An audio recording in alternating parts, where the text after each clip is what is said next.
Watercare Services was established in 2007 with a mission of providing total water and environmental management services.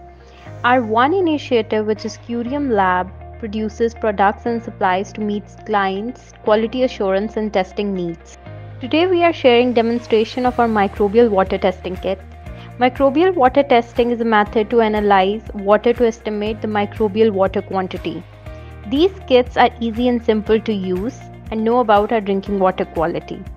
And it gives a simple way to test the presence of microbes. The testing kits are easy to handle, use and indicate the presence of bacteria in 16 hours of incubation period.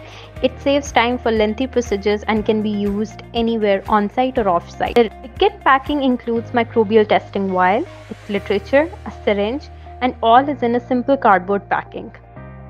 The procedure starts by removing the protective seal of the vial, adding the water sample with the help of syringe or dropper in the vial, shaking the vial gently for 10 seconds, placing the vial upright in warm place or in a controlled incubator for 16 hours. After the due time, observing the changes in color in the vial.